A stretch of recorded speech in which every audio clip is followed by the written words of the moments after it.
Marcus Reed's hands froze on the IKEA instruction manual the moment he saw Ava's face change. What started as a throwaway joke, forget this, just marry me instead, had just shattered 6 years of careful friendship in a single breath. The laughter died in his throat as tears welled in her eyes, and 3 words fell from her lips that would unravel everything he thought he knew. I've loved you. In that cramped apartment, surrounded by unassembled furniture and the wreckage of pretense, a single father who'd spent years hiding behind routine was about to discover that the woman who'd been his anchor had been drowning in silence all along. If you want to see how this moment changes everything, stay with me until the end. And hey, drop a comment with your city so I can see how far this story travels. Hit that like button if you're already hooked. The instruction manual might as well have been written in ancient Greek. Marcus squinted at the diagram, rotated it 90 degrees, then flipped it upside down for good measure. Still nothing. The pile of wooden boards, screws, and mysterious dowels spread across Ava's living room floor mocked him with their Swedish efficiency. I'm starting to think IKEA designs these things specifically to destroy relationships, he muttered, dropping the paper onto the carpet. Ava looked up from where she knelt, sorting hardware into neat little piles. Her dark hair was twisted into a messy bun, a pencil stuck through it like she was some kind of carpenter who'd wandered in from a home improvement show. That's dramatic, even for you. I'm serious, there's probably some algorithm. How can we maximize couple arguments per bookshelf? He picked up what might have been a support beam or possibly a decorative element. Honestly, who could tell? I've built entire financial models that made more sense than this. Financial models don't require an Allen wrench. Financial models don't require a PhD in spatial reasoning either, but here we are. She laughed, the sound cutting through the frustration that had been building for the past 40 minutes. That was the thing about Ava. She had this way of making everything lighter, even when Marcus was pretty sure he was about to chuck Swedish furniture out a 3rd-story window. They'd been at this since 2 in the afternoon. It was now approaching 4, and they'd successfully assembled approximately 1/3 of what Marcus generously estimated was supposed to be a bookshelf. His daughter, Sophie, was at his ex-wife's place for the weekend, which meant he'd foolishly agreed to help Ava with her new furniture instead of doing something sensible, like catching up on sleep or figuring out why his bathroom sink made that weird gurgling noise. "Hand me that long piece," Ava said, pointing at something in the chaos. Marcus grabbed what he hoped was the right board. "This one?" "No, the other long piece." "They're all long pieces, Ava. That's the whole problem." She rolled her eyes, reaching across him to grab the correct piece herself. Her shoulder brushed his arm, and he caught the faint scent of her shampoo, something citrusy that he'd never been able to identify but would probably recognize anywhere. Maybe if you actually read the instructions instead of just glaring at them like they personally offended you. I did read them. They're nonsense. Step 3 says to attach piece F to piece G using fastener. Or 12. Except there is no fastener 12, and I'm pretty sure piece F is actually just 2 piece E's that got friendly. That doesn't even make sense. None of this makes sense, Marcus gestured broadly at the disaster zone that was her living room. We're 2 reasonably intelligent adults. I have a degree in economics. You run an entire department at your company. Why are we being defeated by particle board? Ava sat back on her heels, surveying the wreckage with an expression that was equal parts amusement and resignation. You know what I think? That we should have just paid for assembly? That you're being a baby about this. Excuse me? A baby, she repeated, grinning now. A 32-year-old baby who's having a meltdown because some Swedish minimalist made him feel stupid. Marcus grabbed one of the smaller dowels and lobbed it at her. She batted it away, laughing. Real mature, Reed. You started it, Lynn. This was their rhythm, the same pattern they'd fallen into somewhere around year 2 of their friendship, trading insults like some people traded recipes. Marcus couldn't remember exactly when it had started, probably sometime after Ava had shown up at his apartment at 11 p.m. with emergency takeout after his divorce papers were finalized. Or maybe that weekend she'd driven 3 hours to help him move into his new place. Or possibly during one of the 100 other small moments that had somehow stitched their lives together. 6 years. That's how long they'd been doing this dance. 6 years of late-night phone calls and inside jokes, and the kind of easy companionship that Marcus had learned not to take for granted. After his marriage had imploded, slowly at first, then all at once, Ava had been the constant, the person who showed up, the one who didn't flinch when he was a mess or make him feel guilty for having a 7-year-old daughter who came first, always. She'd been there through all of it. The brutal custody negotiations, the adjustment to single parenting, the learning curve of being the only adult responsible for remembering school permission slips and soccer practice and why the washing machine was making that terrible grinding sound at 2 in the morning.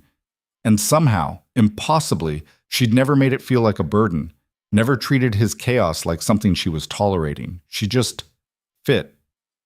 Okay, Ava said, pulling him back to the present disaster. New strategy. I'm going to read the instructions out loud, and you're going to follow them exactly. No improvising, no assuming you know better than the diagram, no creative interpretations. I don't creatively interpret. Last month you tried to fix Sophie's bike by watching a YouTube video and ended up with extra parts. Those were manufacturing defects. Marcus, fine. He held up his hands in surrender. I'll follow your instructions. But when this whole thing collapses and crushes us both, I'm going to say I told you so from beyond the grave. Deal. They fell back into it, Ava calling out steps while Marcus did his best to suppress his instinct to question every single directive. It should have been tedious. It was tedious, but there was something almost comfortable about it. The two of them working on something pointless and frustrating, arguing over nothing because they could, because that's what they did. So Sophie's with Rachel this weekend? Ava asked, not looking up from the instruction manual. Yeah, Rachel's taking her to some science museum thing. Sophie's been talking about it for weeks. He fitted 2 pieces together, checking Ava's next instruction. Something about an exhibit on dinosaurs and climate change. That sounds like her. Marcus smiled despite himself. His daughter had inherited his ex-wife's love of facts and his own stubborn refusal to accept simple answers. The combination made her fascinating and occasionally exhausting. She's already planning her presentation for school. Apparently, I need to help her build a diorama showing the Mesozoic era's atmospheric composition. Do you know anything about the Mesozoic era's atmospheric composition? Not a damn thing, but I've got 2 weeks to figure it out, so that's fine. Totally fine. Ava glanced up at him, her expression softening in that way it did whenever he talked about Sophie. You're a good dad, you know. I'm a dad who's going to be learning about prehistoric oxygen levels, apparently. Still counts. They worked in silence for a few minutes, the bookshelf slowly, very slowly, beginning to resemble something functional. Marcus found himself relaxing into it, the earlier frustration fading into background noise. This was nice, simple. The kind of Saturday afternoon that didn't require anything more complicated than figuring out which screw went where. Can I ask you something? Ava said suddenly. You're going to ask even if I say no. True. She twisted a bolt into place, not looking at him. Do you ever think about dating again? The question landed between them like a brick.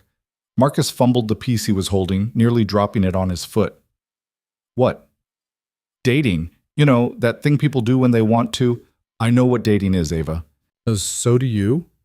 He didn't answer right away, trying to figure out where this was coming from. They didn't usually talk about this stuff. His love life, or rather, his complete lack of one. It felt too close to something, though he couldn't quite name what. I don't know, he said finally. Maybe. Eventually. Rachel keeps saying I should get back out there, but he shrugged. It's complicated. Because of Sophie? Partly. Like, he picked up another piece, studying it like it held the secrets of the universe.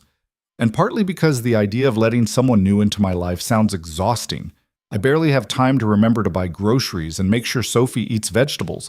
Adding another person to that equation? I don't know. Ava made a small noise that might have been agreement or might have been something else entirely. That makes sense. What about you? He asked, turning the question back on her before he could think better of it. You seen anyone? No. The single syllable hung there, weighted with something Marcus couldn't identify. He waited for her to elaborate, but she just kept her focus on the instruction manual, her jaw set in a way that suggested the topic was closed. They continued building in a silence that felt different from before. Not quite awkward, but not comfortable either. Marcus couldn't shake the feeling that he'd said something wrong, though he had no idea what. This was the problem with people, he thought. You could know someone for years and still somehow step on landmines you didn't know existed. I think we're almost done, Ava said after a while, her voice deliberately bright. Just need to attach the back panel and the top shelf. Famous last words. But she was right. 20 minutes later, they had something that actually resembled the picture on the box. It was slightly crooked and one of the shelves sat at a barely perceptible angle, but it was standing. That had to count for something. Marcus stepped back, hands on his hips, surveying their work. Well, that only took 3 years. 2 hours. I maintain my original estimate. He tilted his head, squinting at the structure. Is it leaning to the left? No. It's definitely leaning. It's not leaning, Marcus. You're just looking for problems. He opened his mouth to argue, then thought better of it. Pick your battles, his therapist had said. This probably wasn't one worth fighting. If you say so. Ava stood, brushing dust off her jeans. I'm calling that a win. You want a beer? I want several beers, but I'll settle for one. She disappeared into the kitchen, leaving Marcus alone with the slightly crooked bookshelf and the scattered debris of their afternoon. He started gathering the leftover pieces. The mysterious extra screws, the discarded packaging, the instruction manual that had caused so much grief. His phone buzzed in his pocket. A text from Rachel. Sophie wants to FaceTime before bed. Around 8? He typed back a quick confirmation, then glanced at the time. 6:30. He should probably head home soon, get some food, maybe pretend to be a responsible adult for a few hours. But the thought of leaving Ava's apartment felt strangely unappealing. Here, surrounded by unfinished furniture and easy conversation, life felt simpler than it actually was. Ava returned with 2 beers, handing him one. To Swedish engineering, she said, raising her bottle, and to friendship that survives it. They clinked bottles, and Marcus took a long drink, letting the cold liquid wash away the last of his frustration. Ava settled onto her couch, curling her legs underneath her in that unselfconscious way she had. The evening light filtered through her windows, casting everything in warm gold, and for a moment Marcus just stood there, taking it in. This room, this person, this strange little pocket of peace in his otherwise chaotic life. You know what? He said, moving to drop into the armchair across from her. I think we should just give up on the whole furniture thing. Next time you need something assembled, we're hiring professionals. Next time I'm not inviting you at all. You'll invite me? You always do? She smiled, but it didn't quite reach her eyes. There was something off about her today, Marcus realized. Something beneath the surface that he couldn't quite name. He knew Ava's moods the way he knew his daughter's. Well enough to recognize when something was wrong, not always well enough to fix it. Hey, he said, setting his beer down. You okay? Yeah, fine. You're a terrible liar. I'm not lying. Ava, she sighed, picking at the label on her bottle. It's nothing, just work stuff and life stuff. The usual existential dread. Want to talk about it? Not really. That was fair. Marcus knew better than to push when Ava closed up like this. She'd talk when she was ready, or she wouldn't, and either way, he'd still be here. That was the deal they'd never spoken out loud, but both understood. They drank their beers and talked about nothing. Sophie's upcoming school play, a documentary Ava had watched about ocean conservation, the neighbor downstairs who kept playing saxophone at 2 a.m. Normal stuff, easy stuff, the kind of conversation that didn't require anything more than showing up. But underneath it all, Marcus felt something shifting, like the ground beneath them had gone slightly unstable, though he couldn't point to any single moment when it had happened. Maybe it was Ava's question about dating. Maybe it was the weird tension that had appeared and then disappeared. Maybe it was just the fact that they'd spent 2 hours in close quarters, frustrated and laughing and occasionally wanting to murder each other. And somehow that had felt more intimate than anything Marcus had experienced in the past 3 years. He pushed the thought away. This was Ava, his best friend, the person who knew him better than anyone and somehow still chose to spend time with him. Letting his brain wander into weird territory wasn't going to help anyone. I should probably head out, he said, draining the last of his beer. Sophie's FaceTime call is in an hour, and I need to eat something that isn't IKEA adjacent. Ava nodded, but she didn't move from the couch. Thanks for helping today, even though you complained the entire time. I did not complain the entire time. Marcus, you threatened to set the instructions on fire. That was a joke. Was it, though? He grabbed his jacket from where he'd tossed it over her dining chair, grinning despite himself. Okay, maybe I complained a little. A little. Fine. A lot. But we got it done, didn't we? He gestured at the bookshelf, still standing despite all odds. That thing's going to outlive us both. Probably. There was something in her voice, something soft and sad and complicated, that made Marcus pause. He turned back to look at her, really look at her, trying to figure out what he was missing. Ava met his gaze, and for a second something passed between them, something he couldn't name but felt like standing at the edge of a cliff, looking down. Then she blinked, and it was gone. Drive safe, she said. Text me when you get home. Always do. He headed for the door, then stopped with his hand on the knob. Hey, Ava. Yeah? Whatever's going on, work stuff, life stuff, existential dread, you know I'm here, right? If you need to talk or whatever. She smiled, and this time it looked real. I know. Thanks, Marcus. He left her apartment feeling oddly unsettled, like he'd forgotten something important but couldn't remember what. The drive home passed in a blur of streetlights and half-formed thoughts. By the time he pulled into his parking spot, he'd almost convinced himself that he'd imagined the whole strange undercurrent of the afternoon. Almost. Inside his apartment, Marcus microwaved leftover pasta and scrolled through his phone while he waited. A text from his sister asking about Thanksgiving plans. An email from Sophie's school about picture day. A notification from his banking app that made him wince. He really needed to look at his budget again. And then, because he apparently couldn't help himself, he opened his messages with Ava and typed, "Home safe." Bookshelf still standing? Her response came almost immediately. For now, give it until midnight, then all bets are off. He smiled at his phone like an idiot, typed back a string of laughing emojis, then immediately felt ridiculous. He was 32 years old. He shouldn't be grinning at text messages like a teenager. But he was. Sophie's FaceTime call came right at 8, her face filling his screen with the kind of joy that only 7-year-olds could manage. She talked for 20 minutes straight about the museum, about dinosaurs and extinction events, and how the Mesozoic era was actually 3 different periods. And did he know that birds were technically dinosaurs?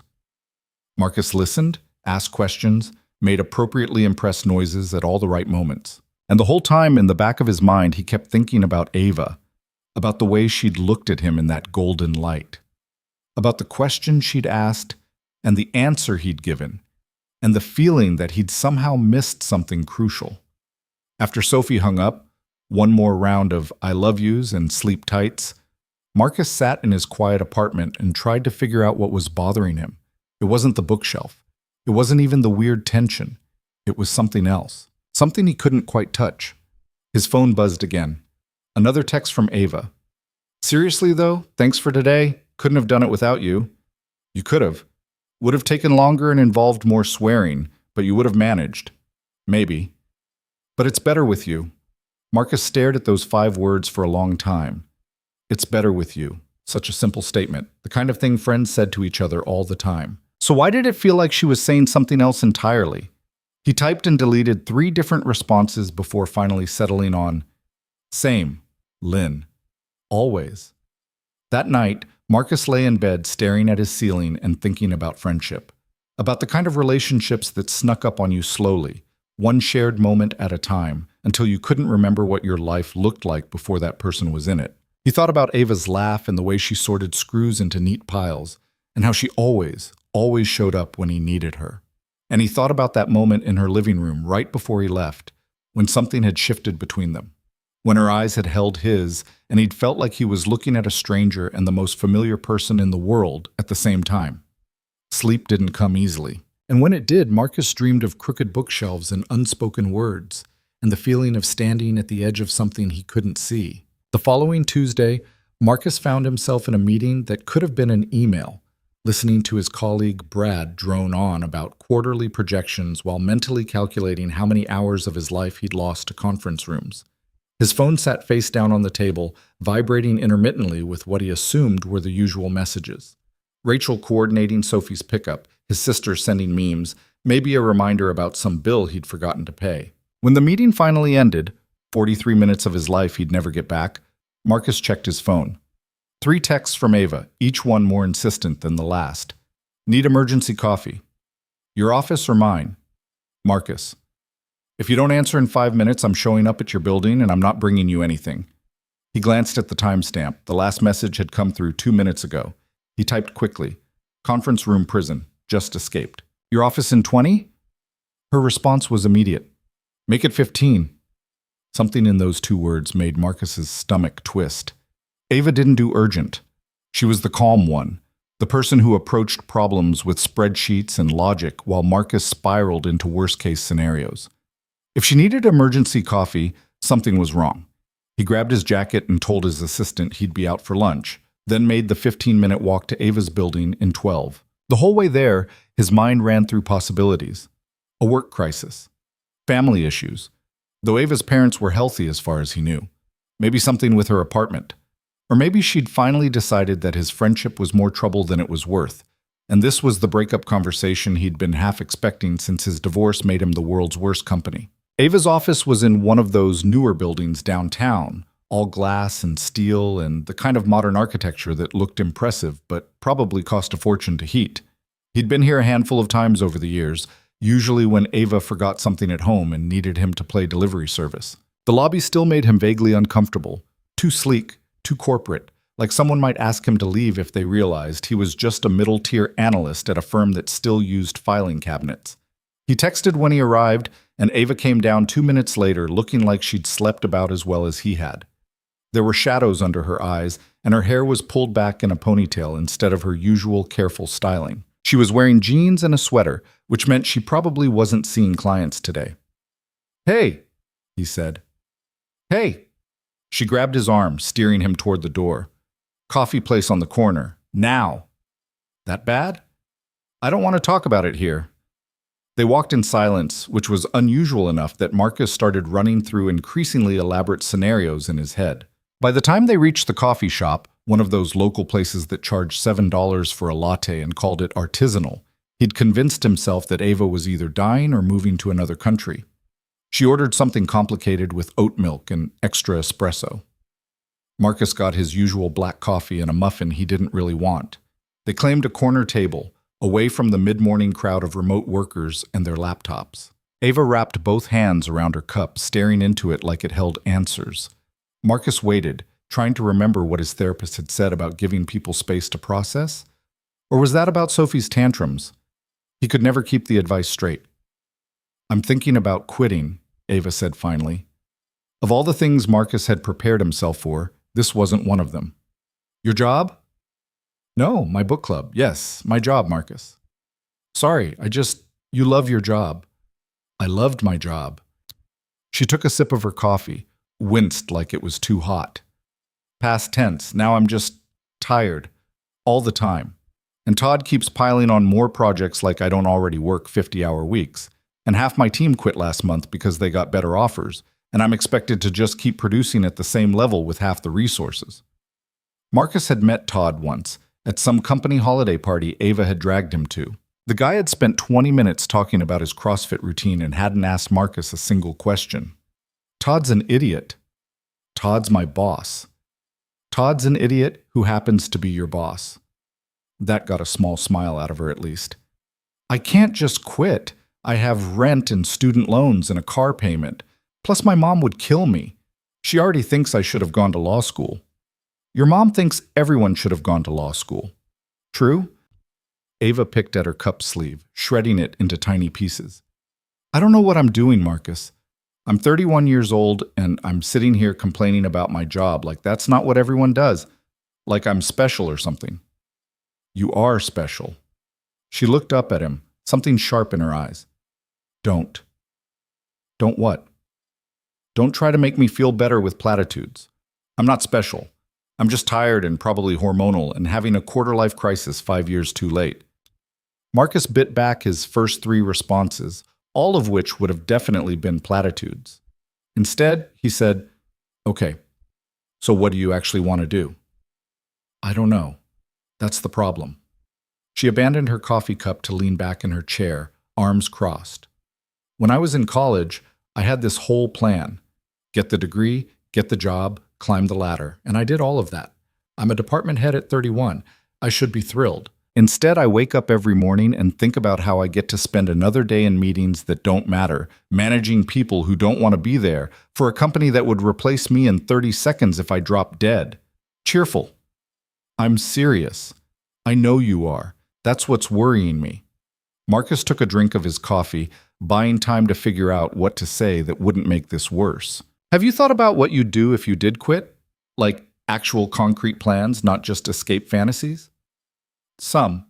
Ava started destroying a napkin now, apparently working through her entire paper product supply. I've been looking at other companies. There's a position at Miller and Associates that pays more and has better hours. But it's basically the same thing, just a different logo on my paycheck. So don't do the same thing. And do what instead? I've been in marketing for 8 years. That's what I know. That's not all you know. Marcus leaned forward, trying to catch her eye. You're good at about 1,000 things, Ava. You could do anything. Name one thing that pays rent. Photography. You're always taking those. No, she cut him off sharply. Photography is a hobby. I'm not good enough to make it a career, and even if I was, the market is oversaturated with people who actually went to school for it. Okay, what about... Marcus, stop. I appreciate what you're trying to do, but I didn't ask you here for career counseling. I just needed to vent to someone who wouldn't tell me to be grateful I have a job in this economy. He sat back, properly chastised. Sorry. They drank their coffee in silence for a while. Around them, the shop hummed with the white noise of other people's conversations. The hiss of the espresso machine, someone's phone playing music too loudly. Normal life carrying on while Ava contemplated blowing up hers. Can I ask you something? Marcus said eventually. You're going to anyway. When did this start? The being tired all the time thing. Ava considered the question, her fingers still working on demolishing the napkin. I don't know. Couple months maybe? It's hard to pinpoint. It's not like I woke up one day and decided I hated my life. It just sort of crept up. Marcus knew that feeling. His marriage had ended the same way, not with some dramatic explosion, but with a slow erosion of everything that had made it good. By the time he'd realized how bad things had gotten, there was nothing left to save. You know what I think? He said. I'm sure you're about to tell me. I think you're burned out. And I think you've been running on empty for so long that you've forgotten what it feels like to actually enjoy what you do. Ava looked at him for a long moment, her expression unreadable. Then she said, When did you get so insightful? Therapy. Lots of therapy? He grinned, trying to lighten the mood. Turns out paying someone to listen to you complain is actually helpful. Maybe I should try that. I highly recommend it. My therapist thinks I have control issues and difficulty expressing emotions. Shocking, right? I was stunned. Marcus finished his coffee, setting the empty cup aside. Look, I can't tell you what to do about your job, but I can tell you that watching you be miserable isn't fun for anyone, least of all you. Such wisdom. I'm full of wisdom. It's my best quality. I thought your best quality was assembling furniture. That's my second best quality, after wisdom, but before my ability to make Sophie eat vegetables. This time Ava's laugh sounded real, and some of the tension in Marcus's chest loosened.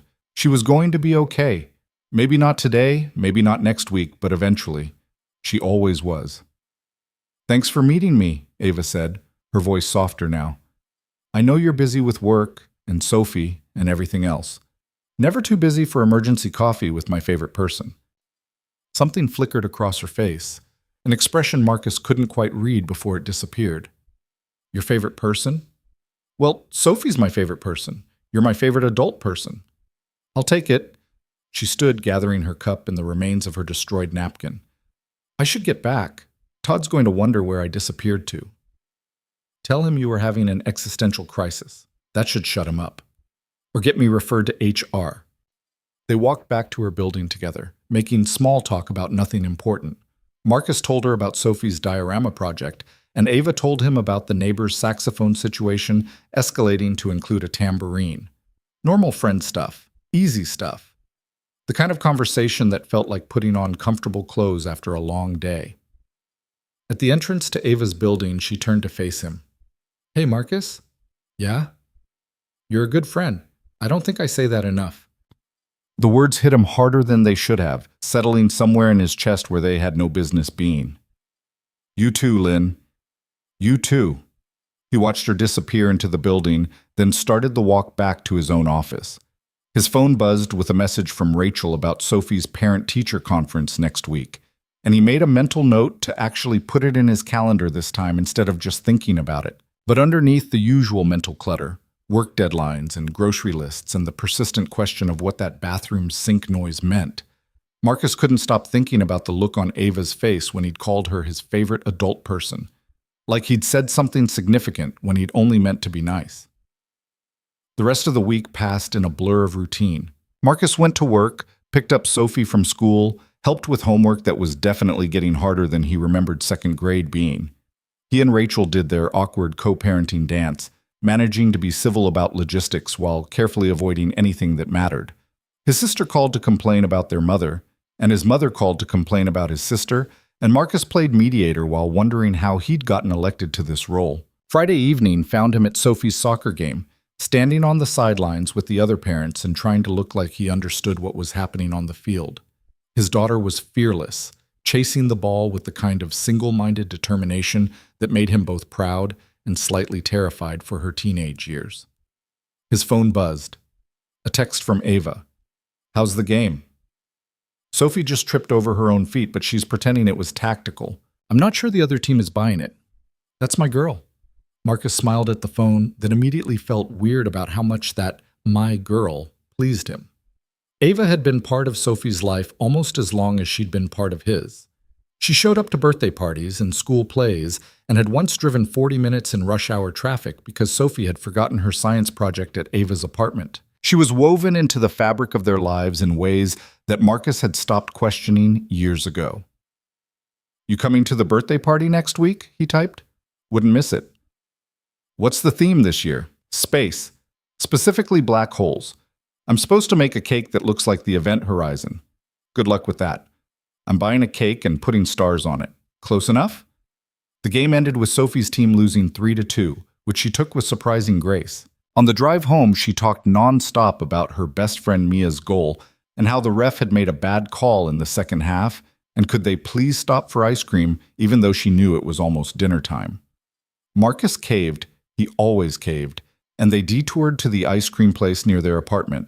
Sophie got mint chocolate chip and proceeded to get it all over her face while explaining the finer points of soccer strategy. Marcus got vanilla and wondered when his kid had become such a complete person, with opinions and preferences and thoughts that had nothing to do with him. "Dad," Sophie said midway through her cone. "Yeah, Bug? Is Aunt Ava coming to my party?" Marcus tried not to react to the fact that Sophie had started calling Ava Aunt about 6 months ago, a development neither he nor Ava had encouraged but also hadn't corrected. "She said she'll be there." "Good. I want to show her my rock collection." "You showed her your rock collection last week." "I found 3 new ones since then." Sophie licked ice cream off her thumb, completely serious. "They're really good ones. One of them might be a geode." "Might be?" "I have to crack it open to check." "Can we get a hammer?" "Absolutely not." "Why not?" "Because you're 7 and hammers are dangerous." Sophie considered this, then apparently decided it was a reasonable restriction. "Can you crack it open for me?" "I'll think about it." This was parent code for "probably not, but I don't want to fight about it right now," which Sophie definitely understood but chose to interpret as encouragement anyway. She went back to her ice cream, and Marcus made a mental note to ask Ava if she knew anything about geodes. She probably did. Ava knew weird facts about everything. That night, after Sophie was in bed and the apartment was quiet, Marcus found himself scrolling through his messages with Ava. It was something he'd started doing lately without really thinking about it, just reading back through their conversations, looking for nothing in particular. They texted constantly, dozens of messages a day about absolutely nothing. Inside jokes and random thoughts and links to articles the other one might find interesting. When had that started? The constant communication? He tried to remember but couldn't pinpoint a moment. It had just happened gradually, the same way their friendship had happened. One day he was newly divorced and barely holding it together, and the next day Ava was the first person he told things to. The person he thought about telling things to, even when nothing worth reporting had happened. His phone buzzed. As if summoning her by thought, there was Ava's name on his screen. Still awake? Unfortunately. Sophie's on a rock collection kick. She wants me to crack open a potential geode with a hammer. Did you tell her about that rock shop on Market Street? They do it for free. You're a genius and I love you. He sent the message before his brain could catch up with his fingers. It was just an expression. People said it all the time. Love you, bye, at the end of phone calls. Love you, man, between friends. It didn't mean anything, so why was his heart beating faster? Ava's response came after a pause that felt longer than it probably was. All part of the service. Marcus stared at those 4 words, trying to figure out if there was subtext he was missing. But that was insane. This was Ava, his best friend, the person who knew him better than anyone and had never given any indication that she saw him as anything other than the disaster human he actually was. He put his phone down and tried to focus on literally anything else. The book he'd been meaning to read. The show everyone at work kept talking about. The fact that his bathroom sink was definitely getting worse and he probably needed to call a plumber. His phone buzzed again. Marcus? Yeah? Can I ask you something weird? His stomach did something complicated. Always. The 3 dots appeared, disappeared, appeared again. Marcus watched them dance across his screen, his anxiety mounting with each passing second. Finally, do you ever think about how different your life would be if we'd never met? That was not what he'd been expecting. He typed slowly, trying to figure out the right answer. All the time, it would probably be much more organized and way less fun. I'm serious. So am I. You're chaos, Lynn, but you're good chaos. Another long pause, then, you make it sound like I'm a natural disaster. Hurricane Ava, Category 5. Extremely dangerous, but also kind of beautiful. The second he hit send, Marcus wanted to delete it. That was too much. Too honest. Too something he couldn't name, but definitely shouldn't have said. But Ava just sent back a laughing emoji, and Marcus told himself he'd imagined the weirdness. Everything was fine. Normal. Just 2 friends texting about nothing at midnight on a Friday. I should sleep, Ava wrote. Early morning yoga class that I'm definitely going to regret signing up for. Since when do you do yoga? Since I decided I needed a hobby that didn't involve work or slowly dying inside. Dark. Accurate.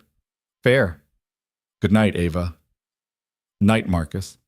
He set his phone on his nightstand and lay there staring at the ceiling, thinking about friendship and the weird space between people and how sometimes you could know someone for years and still have no idea what they were thinking. His mind kept circling back to that moment in Ava's apartment, right before he'd left after building the bookshelf. The way she'd looked at him, the feeling that something had shifted beneath his feet. Marcus fell asleep thinking about crooked furniture and unanswered questions, and if his dreams involved Ava Lynn in ways that definitely weren't friendship, well, nobody had to know about that. The week before Sophie's birthday party, Rachel dropped a bomb. They were standing in the parking lot of Sophie's school, doing the usual kid exchange routine, when Rachel said, I need to talk to you about something. Those 8 words never preceded anything good. Marcus braced himself. Okay. Derek proposed. Derek. Rachel's boyfriend of 2 years, the guy Sophie had mentioned maybe 3 times total, always in passing, like he was just another piece of furniture in Rachel's house. Marcus had met him once, briefly, and had come away with the vague impression of a man who wore too much cologne and laughed at his own jokes. Congratulations, Marcus said, because that seemed like the appropriate response even though his brain was still processing. Thanks. Rachel shifted her weight, looking uncomfortable. We're thinking about next summer. Nothing big, just family and close friends.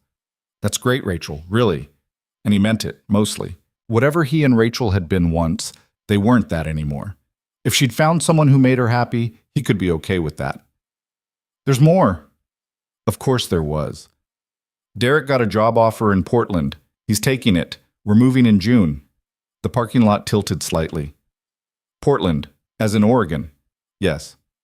That's 2,000 miles away. I know. Rachel's voice was tight. We'd still do the custody arrangement. You'd have Sophie for the summer and school breaks. We'd split holidays. It's not that different. It was completely different, and they both knew it. No more alternating weekends, no more split weeks. No more being 10 minutes away if Sophie got sick or scared or needed him in the middle of the night. Does Sophie know? Marcus asked. Not yet. I wanted to tell you first. When were you planning to tell her? Soon. This week. Rachel crossed her arms, defensive now. I know this isn't ideal, Marcus, but Derek's career is important too, and this is a really good opportunity for him. Marcus bit back about 15 different responses, all of which would have started a fight he didn't have the energy for. Okay. What do you want me to say, Rachel?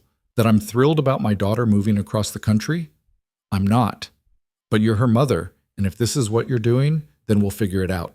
He ran a hand through his hair, trying to think practically instead of emotionally.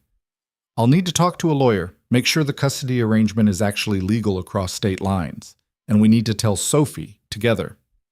Agreed. They stood there in uncomfortable silence, the ghost of their marriage hanging between them. Once upon a time, they'd been able to talk to each other. Really talk, about things that mattered. Now they could barely manage logistics without it feeling like a negotiation. I should go, Rachel said finally. I'll text you about telling Sophie. Maybe this weekend? Yeah, okay. He watched her drive away, then sat in his car for a long time before he could bring himself to move. Portland. His daughter was moving to Portland, and there was nothing he could do about it except make sure the legal paperwork was in order and smile when he told Sophie how exciting this would be for her. He called Ava before he even realized he was doing it. She answered on the second ring. Hey, what's up? Rachel's moving to Portland. The words came out flat. She's getting married and taking Sophie to Portland. Silence. Then, where are you? School parking lot. Stay there, I'm coming. Ava, you don't have to Stay there, Marcus. She hung up. 15 minutes later, Ava's car pulled up next to his. She got in his passenger seat without a word, just sat there with him in the quiet. Portland, Marcus said eventually. I heard you the first time. That's so far. I know. I'm going to miss everything. First days of school and soccer games and just all of it. All the random Tuesday afternoons that don't matter until suddenly they're gone. Ava didn't try to tell him it would be okay, or that he'd still be part of Sophie's life, or any of the other platitudes people would inevitably throw at him. She just reached over and took his hand, threading her fingers through his like it was the most natural thing in the world. They sat like that for a long time, Marcus's hand in Ava's, not talking because there was nothing to say that would fix this. Outside, parents picked up their kids, cars came and went, life carried on the way it always did, even when your world was falling apart. I don't know how to do this, Marcus said quietly. You'll figure it out. You always do. What if I can't? Then I'll help you. Ava squeezed his hand. You're not doing this alone, Marcus. You know that, right? He looked at her then, really looked at her. At the certainty in her eyes and the set of her jaw, and the way she was sitting in his car in the middle of a Tuesday afternoon because he'd called and she'd come. No questions, no hesitation, just immediate and unwavering presence. What did I do to deserve you? He asked. Something complicated crossed her face. You didn't have to do anything. They sat there until the parking lot emptied out, until the sun started to sink lower and Marcus's phone buzzed with a reminder about a meeting he'd completely forgotten. Ava squeezed his hand one more time, then let go, and the loss of that contact felt like something significant. You okay to drive? She asked. Yeah, I think so. Call me later? Always. She got out of his car and Marcus watched her walk back to hers, and something in his chest ached in a way that had nothing to do with Portland or custody arrangements or anything that made logical sense. He started his car and drove back to work, back to meetings and emails, and the pretense that everything was fine. But it wasn't fine. And sitting in his office later, staring at his computer screen without seeing it, Marcus couldn't stop thinking about the way Ava's hand had felt in his, like coming home, like safety, like something he didn't have a name for but desperately wanted to keep. Sophie's birthday party was chaos in the best possible way. 8 7-year-olds hopped up on sugar and excitement, running through Marcus's apartment like a small tornado while he tried to remember why he'd thought hosting this at home was a good idea. The space-themed decorations he'd hung up that morning were already half destroyed. There was cake frosting on his couch, and he was pretty sure someone had spilled juice on the carpet in the hallway. But Sophie was happy. That was the thing that mattered. She was wearing her astronaut costume from last Halloween, showing her friends the solar system poster Ava had given her, explaining black holes with the kind of confidence only a 7-year-old could manage. Speaking of Ava, she'd shown up early to help set up and had somehow been relegated to craft duty. Currently, she was sitting at the dining table surrounded by glitter and construction paper, helping kids make alien masks while fielding questions about whether Pluto was really a planet.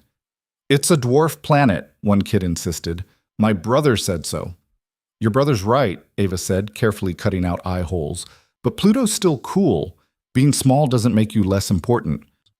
Marcus watched from the kitchen, where he was attempting to light 8 candles on a cake that definitely did not look like an event horizon, but did have stars, so close enough. Something in his chest tightened at the sight of Ava with all these kids, patient and engaged in a way that made it look easy, even though he knew it wasn't. Rachel and Derek had shown up about 20 minutes ago. They were in the living room, Rachel chatting with another parent, while Derek stood there looking vaguely uncomfortable in his button-down shirt and khakis, like he'd dressed for a business meeting instead of a kid's birthday party. They hadn't told Sophie about Portland yet. That conversation was scheduled for tomorrow, and Marcus had been trying not to think about it all week. "Dad!" Sophie appeared at his elbow, bouncing on her toes. "Is it cake time yet?" "Almost, Bug. Go round everyone up, okay?" She took off like a rocket, literally yelling, "Cake time!" at the top of her lungs. Marcus smiled despite the headache forming behind his eyes. He carried the cake to the table, where Ava had somehow managed to clear space and corral the children into something resembling order. Everyone sang happy birthday while Sophie beamed, and then she blew out her candles with enough force to nearly extinguish the ones on the other side of the table. Marcus cut cake that was probably too big in portions, distributed it to children who definitely didn't need more sugar, and tried to make small talk with the parents who'd stayed. Derek materialized at his side while Marcus was throwing away paper plates. "Nice party." "Thanks." Marcus kept his voice neutral. "Sophie seems to be having fun." "Yeah, she's a good kid." Derek shifted his weight, clearly working up to something. "Listen, I wanted to talk to you about the move. Probably not the best time." Marcus gestured at the controlled chaos around them. "Right, of course. I just wanted you to know that I'm not trying to, replace you or anything. I know Sophie's your daughter." Marcus looked at this man who was about to take his kid across the country. Derek seemed sincere, at least, which was something. "I appreciate that. And we'll make sure she can call whenever she wants. FaceTime, whatever. Rachel and I already talked about getting her a tablet just for staying in touch with you." A tablet. Like that would make up for missing bedtime stories and goodnight hugs and all the small moments that made up a life. But Derek was trying, and getting angry at him wouldn't change anything. "That sounds good," Marcus said, because what else could he say? Derek nodded, looking relieved, and wandered back to Rachel. Marcus stood there surrounded by birthday party debris, feeling completely untethered. His phone buzzed. A text from Ava. "You okay?" He looked up. She was watching him from across the room, concern written all over her face, even as she helped some kid wipe frosting off their hands. He texted back, "Define okay. Fair point. Need a rescue? Always." 5 minutes later, Ava appeared at his side with a trash bag and a conspiratorial smile. "I told everyone you needed help cleaning up. We're officially on garbage duty." My hero. They moved through the apartment collecting plates and cups and the various detritus of children's entertainment. It was weirdly intimate, this domestic routine in the middle of chaos. Ava knew where things went in his kitchen without asking. She threw out the obviously destroyed decorations and saved the ones that might survive another use. They worked in comfortable silence, and Marcus felt some of the tension in his shoulders ease. "Derek cornered me," he said quietly, checking to make sure no kids were in earshot. "I saw." "What'd he say?" "That he's not trying to replace me. That Sophie can FaceTime whenever she wants. All the right things, basically." Ava tied off a garbage bag with more force than necessary. "Do you believe him?" "I think he believes himself. Whether it'll actually work out that way?" Marcus shrugged. "Who knows? I'm just trying to get through tomorrow." "Tomorrow?" "We're telling Sophie." "About the move." Ava's hand stilled on the trash bag. "Oh. Yeah. Do you want me there? Moral support or whatever? Marcus considered it. Having Ava there would make it easier, but it also felt like something he needed to do with just Rachel and Sophie. Some last vestige of family unity, even if it was mostly pretend. I think we should keep it just the three of us. But maybe I could call you after? Anytime, you know that. They finished cleaning in silence. The party wound down around them, parents collecting their sugar-crashed children and thanking Marcus for hosting. Rachel and Derek left with vague promises to text about tomorrow, and finally it was just Marcus, Sophie, and Ava standing in an apartment that looked like a glitter bomb had exploded. Sophie had crashed hard, sprawled on the couch with her astronaut helmet still on, clutching the stuffed moon Ava had given her. Marcus sat next to his daughter, carefully removing the helmet before she could get too uncomfortable. Best birthday ever, Sophie mumbled, half asleep already. Yeah? Marcus smoothed her hair back. Better than last year's pool party? Way better. Aunt Ava said next time we can build a real rocket. Marcus looked over at Ava, who was trying very hard not to smile. Did she now? A model rocket, Ava clarified. Age-appropriate and completely safe. Uh-huh. Sophie yawned hugely. Can Aunt Ava stay for dinner? Bug, Aunt Ava probably has her own plans. I could stay, Ava interrupted, if that's okay. Sophie perked up slightly. Please, Dad? And there it was, that look his daughter had perfected somewhere around age 4, the one that absolutely destroyed any chance he had of saying no. Okay, but something easy. I'm not cooking after all this. Pizza, Sophie declared, then immediately fell back into the couch cushions like she'd used up all her remaining energy on that one word. Marcus ordered pizza while Ava helped Sophie change out of her costume and into pajamas. By the time the food arrived, Sophie had rallied enough to eat 2 slices while explaining her favorite parts of the party in excruciating detail. Ava listened with the same attention she'd give to a work presentation, asking questions and making Sophie feel heard in a way that squeezed something painful in Marcus's chest. This was what Sophie would be missing when she moved to Portland. Not just Marcus, but Ava too. The woman who showed up to birthday parties and soccer games and random Tuesday afternoons like it was the most natural thing in the world. Who treated Sophie like a complete person instead of just a kid. Who'd somehow become family without either of them deciding it should happen. After dinner, Sophie lasted about 15 more minutes before exhaustion claimed her completely. Marcus carried his daughter to bed. She was getting too big for this, growing too fast, and tucked her in with her new stuffed moon. Love you, Bug, he whispered. Love you, Dad. Sophie's eyes were already closing. Tell Aunt Ava I love her too. I will. By the time Marcus made it back to the living room, Ava had cleaned up the pizza boxes and was standing at his window, looking out at the city lights. She turned when she heard him, offering a tired smile. She out? Dead to the world. Marcus dropped onto the couch, suddenly exhausted himself. Thanks for today, for all of it. You didn't have to stay. I wanted to. Ava sat next to him, close enough that their shoulders touched. She's a good kid, Marcus. You should be proud. I am. Terrified most of the time, but proud. They sat there in comfortable silence, the kind that only came from years of knowing someone. Outside, the city hummed with Saturday night energy, but in Marcus's apartment, everything felt still, quiet, like the eye of a storm. Can I ask you something? Ava said eventually. Marcus's stomach did that complicated flip it had been doing lately whenever Ava got serious. Sure.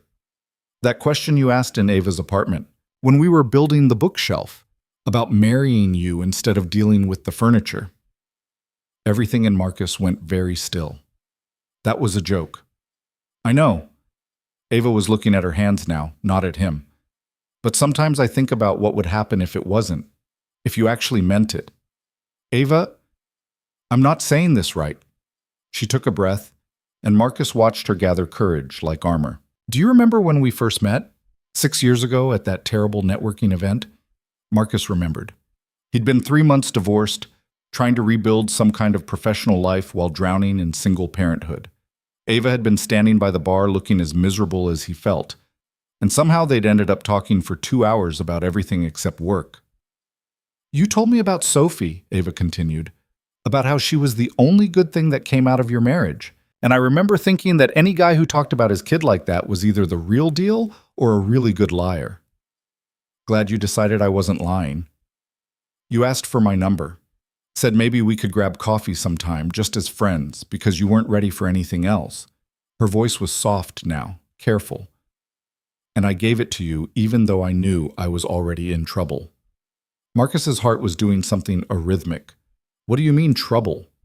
I mean, I liked you, Marcus, from that first conversation.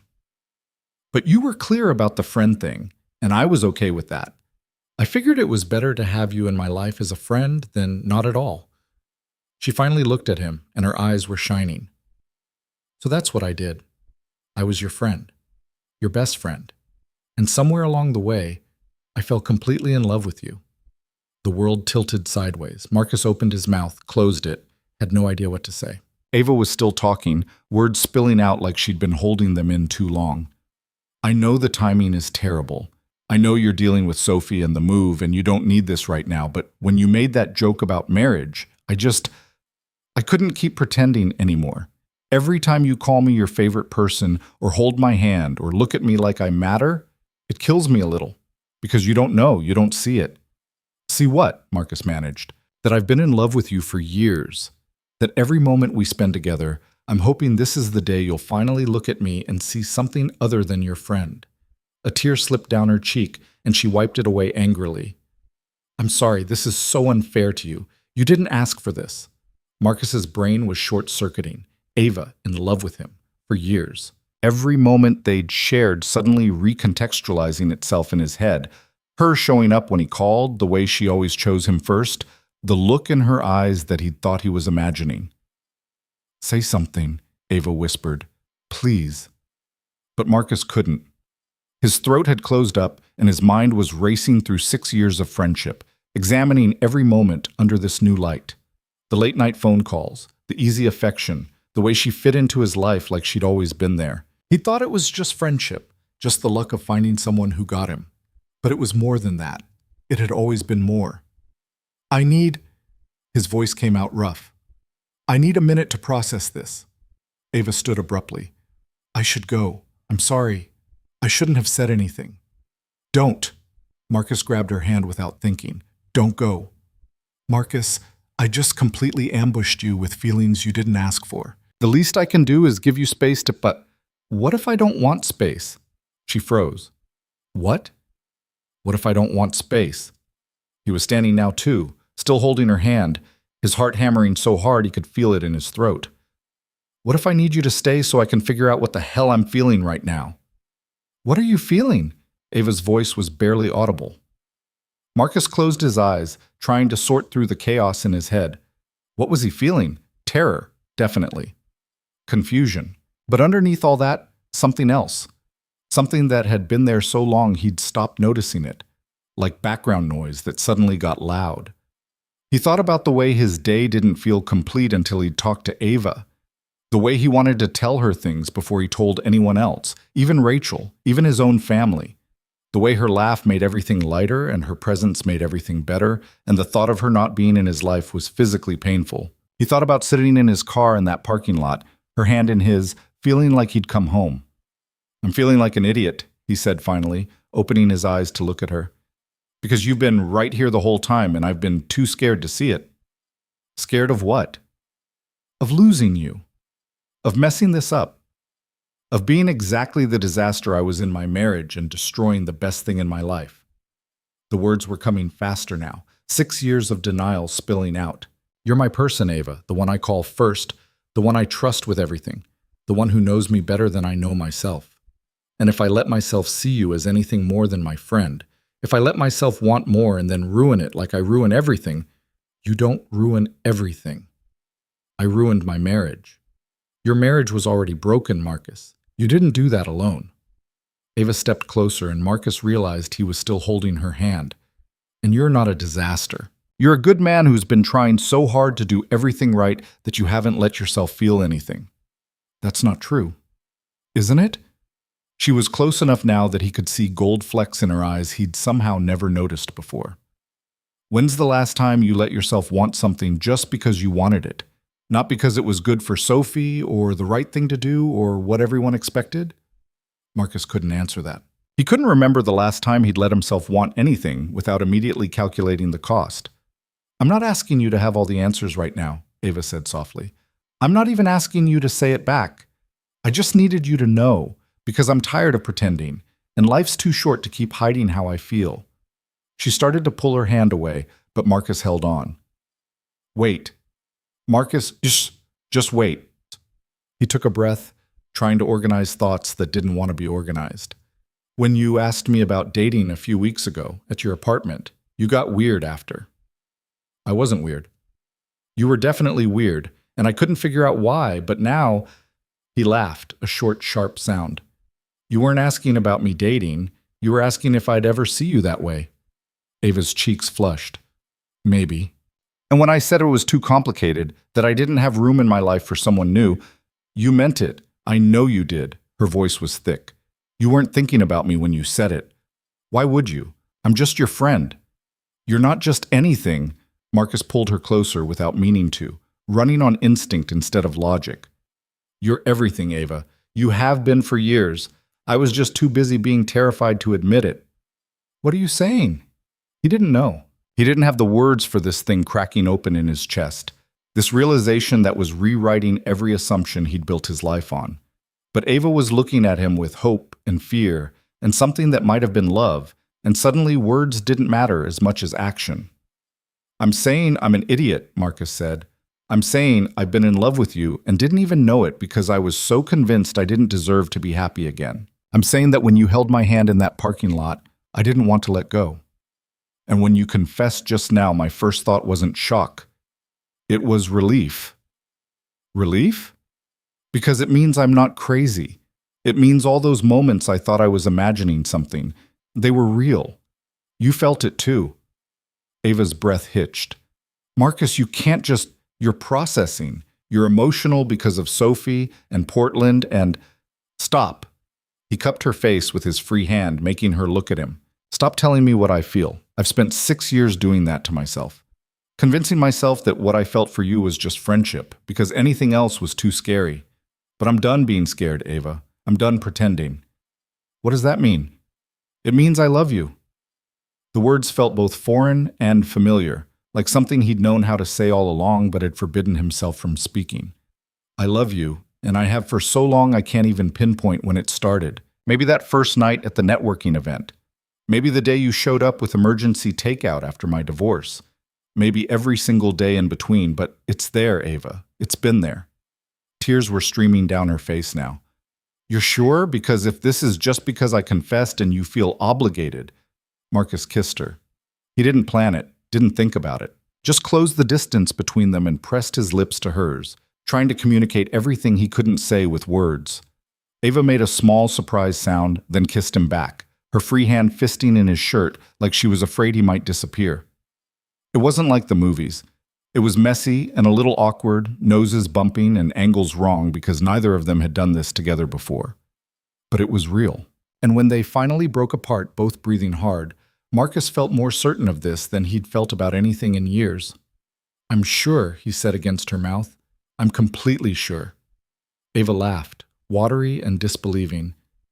You love me. I love you. Say it again. I love you, Ava Lynn, I love you, and I'm sorry it took me this long to figure it out. She kissed him this time, and it was better, smoother, like they were learning each other's rhythm in real time. Marcus wrapped his arms around her waist, pulling her close, and thought about all the time they'd wasted, all the moments they could have had if he'd just been brave enough to see what was right in front of him. When they finally pulled apart, Ava was smiling through her tears. So what now? I have no idea. Marcus laughed, giddy and terrified in equal measure. I didn't really think past the kissing part. Sounds like you. Hey, it's true. She settled against his chest, and Marcus held her like he'd wanted to for years without knowing it. You're terrible at planning. I planned Sophie's birthday party. Barely. They stood there swaying slightly, and Marcus tried to wrap his head around how completely his life had just changed. An hour ago, Ava had been his best friend. Now she was... what? His girlfriend? That word felt too small for what this was. Too casual for 6 years of foundation and trust and the kind of love that had grown so slowly he'd mistaken it for something else. "I'm still moving," Ava said quietly. "Sophie, to Portland. That hasn't changed." "I know. And this is going to be complicated. Dating while you're co-parenting and dealing with a long-distance daughter. And," Marcus kissed her forehead, "I don't care about complicated. I care about you." "You say that now. I'll say it tomorrow too. And the day after." He pulled back to look at her. "I wasted 6 years being too scared to do this, Ava. I'm not wasting any more time worrying about whether it's complicated. Life is complicated. This is worth it." She smiled, soft and vulnerable in a way he'd never seen before. "Yeah?" "Yeah." They moved to the couch, Ava curling into his side like she belonged there. Marcus ran his fingers through her hair, marveling at how right this felt. How simple, despite everything. They talked in quiet voices about nothing important. Tomorrow's conversation with Sophie about Portland, Ava's maybe quitting her job situation, whether they should tell people or keep this quiet for a while. "Everyone's going to know anyway," Ava pointed out. "Your sister has some kind of sixth sense for this stuff." "True. She called it 2 years ago." "Called what?" "That I was in love with you. I told her she was crazy." Marcus laughed. "Turns out she was right. I like your sister." "Everyone likes my sister. She's objectively more likable than me." Ava poked him in the ribs. "Stop that." "Stop what?" "The self-deprecating thing. You're plenty likable." "You're biased. I'm in love with you. There's a difference." Those 4 words landed between them, solid and real. "I'm in love with you." Not past tense, not theoretical, present and certain and absolutely terrifying in the best way. "Say it again," Marcus said. "I'm in love with you." "One more time." Marcus Reed, I am completely, hopelessly in love with you." Ava sat up to look at him properly. "Have been for approximately 5 years and 7 months, give or take." "That's specific?" "I'm good with dates." He pulled her back down, kissing her slowly this time, taking his time to learn the shape of her mouth and the way she sighed when he did something right.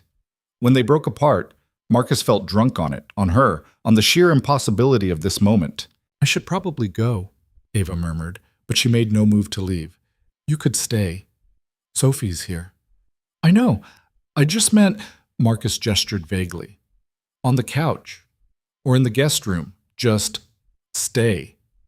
Ava searched his face for something, then nodded. "Okay." They stayed on the couch for another hour, trading kisses and quiet conversation, until exhaustion finally won. Marcus found Ava an extra toothbrush and one of his old college shirts to sleep in, trying very hard not to think about how she looked wearing his clothes. They said goodnight at the guest room door like awkward teenagers, 1 more kiss that turned into 3, then 4, until Ava finally laughed and pushed him away. "Go to bed, Marcus." "You go to bed." "I'm trying to." "You keep kissing me." "You keep kissing me back." "Fair point." She kissed him 1 more time, soft and sweet. "Good night." "Good night, Ava." Marcus lay in his own bed, staring at his ceiling, completely unable to sleep. His mind kept replaying the evening on loop. Ava's confession, the kiss, the way she'd felt in his arms like she'd been designed to fit there. He should have been worried about tomorrow, about telling Sophie about Portland, about what this meant for their friendship if it didn't work out. But all he could think about was Ava sleeping 2 rooms away and how the best thing in his life had been there all along, waiting for him to be brave enough to see it. He picked up his phone, typing out a message even though she was right down the hall. "Still awake?" Her response came immediately. "Unfortunately, me too. This is your fault. You broke my brain. Pretty sure you broke mine first." A pause, then, "No regrets?" Marcus thought about that. About everything that had happened, everything that could go wrong, all the ways this could blow up in both their faces. And then he thought about Ava's smile when he told her he loved her, and the decision was easy. None. "You?" Not even one. Marcus smiled at his phone like an idiot, sent back a string of heart emojis that would have embarrassed him yesterday, and finally felt something in his chest settle into place. Tomorrow would be hard. There would be conversations and complications and 100 things to figure out, but tonight, Ava loved him, and he loved her. And for the first time in longer than he could remember, Marcus let himself believe that maybe, just maybe, he deserved to be happy. Morning came too early and not early enough. Marcus woke to sunlight streaming through his bedroom window and the immediate, overwhelming memory of everything that had happened the night before. For a moment, he wondered if he'd dreamed it, the confession, the kiss, the way Ava had looked at him when he'd finally said the words he'd been too scared to admit for years. Then he heard movement in the kitchen, the familiar sound of his coffee maker, and knew it was real. He found Ava standing at his counter in his old college shirt and her jeans from yesterday, her hair still messy from sleep, pouring coffee into 2 mugs. She looked up when he walked in, and something complicated passed across her face. Happiness, mixed with uncertainty, mixed with the same disbelief Marcus felt churning in his own chest. "Morning," she said. "Morning." He crossed to her, suddenly unsure of the rules. Were they supposed to kiss now? Hug? Pretend last night hadn't completely rewritten their relationship?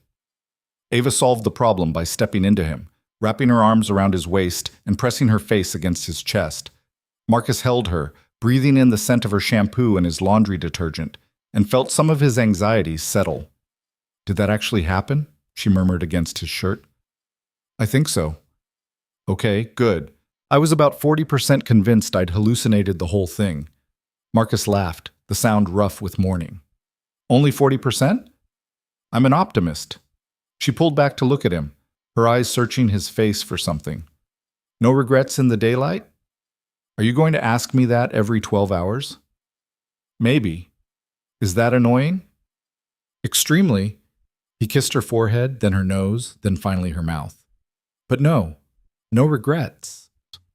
They stood there in his kitchen, drinking coffee and stealing kisses like teenagers, until the sound of Sophie's door opening sent them springing apart like they'd been caught doing something illegal. Marcus felt ridiculous. This was his apartment, his life. He was 32 years old, but also didn't particularly want to explain to his 7-year-old why Aunt Ava was wearing his clothes before he'd figured out what to say to Rachel. Sophie appeared in the doorway, rubbing sleep from her eyes, still wearing her space pajamas. "Aunt Ava, you stayed over." "I did." Ava's voice was admirably steady. "Your dad and I were up late talking, so I crashed in the guest room." "Cool. Can we have pancakes?" Just like that, the moment passed. Sophie didn't care about adult complications or what it meant that Ava had spent the night. She just wanted breakfast. Marcus felt a surge of affection for his daughter's ability to cut through the noise and focus on what mattered. "I can do pancakes," he said. They fell into an easy routine. Marcus at the stove, Ava helping Sophie set the table, conversation flowing around the comfortable domestic chaos that had become normal over the years. Except now, every time Marcus caught Ava's eye, there was something new there, a shared secret, a promise, the weight of everything they'd finally admitted. After breakfast, Ava left to go home and change, and Marcus steeled himself for the conversation he'd been dreading all week. Rachel and Derek were due at noon. They'd tell Sophie together about the move, try to make it sound exciting instead of devastating, and Marcus would smile and nod and pretend his world wasn't falling apart. But first, he had a few hours with his daughter. Just the 2 of them. "Hey, Bug," he said, settling onto the couch next to Sophie, who was arranging her new space toys in some elaborate configuration only she understood. "Can we talk for a minute?" Sophie looked up, immediately wary in that way kids got when they sensed serious conversation coming. "Am I in trouble?" "No, nothing like that. I just need to tell you something, and I wanted you to hear it from me first before Mom gets here." "Is it about Mom moving?" Marcus's stomach dropped. "You know about that?" "I heard her and Derek talking last week. They didn't know I was there." Sophie's voice was matter-of-fact, but her hands had stilled on her toys. "Are we moving to Portland?" "Not we. Just you and Mom." The words felt like swallowing glass. "I'm staying here." "Because of your job?" "Because this is my home, and because the custody agreement says you live with Mom during the school year." Marcus pulled Sophie onto his lap, even though she was getting too big for this, even though she squirmed a little before settling. "But you'll come stay with me in the summers, and school breaks, and we can talk every day on FaceTime." "Every day?" "Every single day, even when you're sick of me." Sophie was quiet for a long moment, processing. Marcus waited, knowing better than to rush her, His daughter was thoughtful in ways that still surprised him, taking time to examine things from all angles before committing to a reaction. "Will Aunt Ava still be here?" she asked finally. "Yeah, Bug. Aunt Ava will still be here." "Good." Sophie relaxed slightly against him. "I don't want her to be lonely when I'm gone." Something in Marcus's chest cracked open. His 7-year-old daughter worried about Ava being lonely, worried about taking care of the adults in her life even while her own world was being uprooted. "She won't be lonely," Marcus said quietly. "I'll make sure of it." "Promise?" "Promise." Sophie seemed satisfied with this. She went back to her toys and Marcus held her, trying to memorize this moment, the weight of her in his lap, the concentration on her face as she built her imaginary solar system, the absolute certainty that even when everything else changed, this, his daughter, his love for her, would remain constant. Rachel and Derek arrived exactly at noon because Rachel had always been pathologically punctual. They settled in the living room with an awkwardness that made Marcus want to laugh or possibly scream. This was his ex-wife and her fiancé, about to tell his daughter they were moving across the country. There was no script for this. "Sophie, honey," Rachel started, her voice overly bright, "Derek and I have some exciting news." Sophie looked at Marcus, then back at her mother. "You're moving to Portland." Rachel's carefully prepared speech died on her lips. "You know? I heard you talking, and Dad told me this morning." Sophie's voice was small now, younger than her 7 years. "Do I have to go?" "Sweetheart, I know change is hard, but Portland is amazing. You'll love it. They have this incredible children's museum, and the schools are really good. But what about Dad?" Marcus's heart shattered. Rachel looked at him helplessly, and for a moment they were united in the impossible task of explaining to their daughter why the adults in her life kept making decisions that hurt her. "Dad will still be your dad," Derek said, speaking for the first time. "You'll see him all summer. That's like 3 whole months." "That's not the same as now." "I know it's not." Rachel pulled Sophie close, and Marcus watched his daughter resist for a second before giving in. "But sometimes grown-ups have to make hard choices. Derek has a really good job opportunity in Portland, and I think this move will be good for all of us." "How is it good for me?" Sophie's voice was muffled against Rachel's shoulder. "I have to leave my dad and my school and Aunt Ava and all my friends. That's not good." Rachel looked at Marcus over Sophie's head, her eyes shining with tears. He saw the guilt there, the awareness that this was costing Sophie more than it was costing any of them. But he also saw resignation. The decision was made. They were moving. Marcus crossed to them, kneeling down so he was eye level with his daughter. "Hey, Bug, look at me." Sophie turned her tear-stained face toward him, and Marcus had to physically force himself not to lose it right there. "This isn't fair to you," he said, "and I'm not going to pretend it is. You're allowed to be mad and sad and scared. All of those feelings are okay." "I don't want to move, Dad." "I know, but sometimes we have to do things we don't want to do. And the only thing that makes it bearable is knowing that the people who love us will still be there, even if we can't see them every day." "You'll still love me when I'm in Portland?" The question destroyed him. "Bug, I will love you every single day for the rest of my life. Distance doesn't change that. Nothing changes that." Sophie threw herself at him, wrapping her small arms around his neck so tight it almost hurt. Marcus held his daughter while she cried, and over her head he saw Rachel crying too, and Derek looking uncomfortable, and the whole scene felt like something out of a movie, except movies didn't capture how much this actually hurt. They spent the next hour working through logistics that Sophie only half understood. When school would end, when they'd move, how the summer custody would work. Rachel pulled up pictures of their new house on her phone, trying to get Sophie excited about having her own bathroom, and Sophie nodded along with the enthusiasm of someone being offered a consolation prize they didn't want. By the time Rachel and Derek left, Sophie was exhausted from crying, and Marcus felt hollowed out. He made his daughter lunch that she barely touched, put on her favorite movie that she barely watched, and eventually she fell asleep on the couch, curled up with her stuffed moon. Marcus stood there looking at his sleeping daughter and felt more helpless than he'd felt since the divorce. He couldn't fix this, couldn't make it better, could only stand by and watch while Sophie's world got smaller and his got emptier. His phone buzzed. "Ava, how did it go?" He called instead of texting. She answered immediately. That bad? She already knew. Overheard Rachel talking about it last week. Marcus ran a hand through his hair, pacing his kitchen. She handled it better than I did, honestly. Asked if I'd still love her when she's in Portland. Oh, Marcus. Yeah. He leaned against the counter, suddenly exhausted. She's asleep now. Cried herself out. Do you want me to come over? I don't know. Maybe? I'm terrible company right now. Good thing I don't care about that. He could hear rustling on her end, the jingle of keys. I'll be there in 20. Ava, you don't have to... 20 minutes, Marcus. Deal with it. She hung up before he could argue. Marcus stood there with his phone in his hand, feeling grateful and guilty in equal measure. Last night they'd finally admitted their feelings, started something new and fragile and important.